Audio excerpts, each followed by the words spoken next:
ஒரு நிமிஷம் இந்த கதையை கேட்டு போக. கணவன் மனைவி 2 பேர் இருக்காங்க. மனைவி உடம்பு முடியாம மரணப்படுக்கையில படுத்திருக்காங்க. அந்த சமயம் மனைவி வந்து கணவன் கிட்ட கேக்குறாங்க, நான் இறந்ததுக்கு அப்புறம் எத்தனை நாள் கழிச்சு மறுமணம் செய்வீங்க அப்படின்னு கேக்குறாங்க. உடனே கணவன் சொல்றாரு, உன் கல்லறையோட ஈரம் காஞ்சதுக்கு அப்புறம் நான் மறுமணம் செஞ்சுப்பேன் அப்படின்னு சொல்றாங்க. இப்படியே சில மாதங்கள் போச்சு. மனைவி வந்து இறந்துடுறாங்க. மனைவியோட ஈம காரியங்களை நல்லபடியா செஞ்சு முடிச்சுட்டு அவங்களுக்கு அழகா களிமண்ணால ஒரு கல்லறையும் கட்டி வச்சிடறாங்க. டெய்லியும் கணவன் வந்து அந்த கல்லறைக்கு போறாங்க. அந்த கல்லறை ஈரமாவே இருக்கு. இப்படியே 6 மாசம் போயிருது.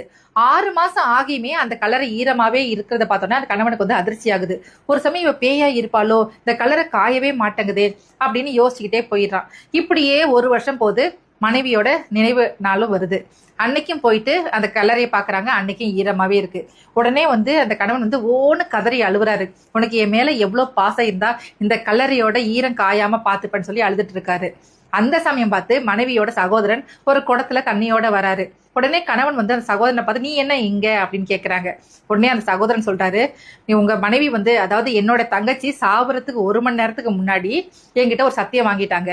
என் கல்லறைக்கு காலையிலயும் மாலையிலயும் என் கல்லறை காயாம தண்ணி ஊத்தி நினைச்சிரு அப்படின்னு சொல்லிட்டு இறந்துட்டாங்க அப்படின்னு சொன்னோன்னே கணவனுக்கு செம்ம ஷாக்கு. என்னம்மா இப்படி பண்றீங்களேம்மா?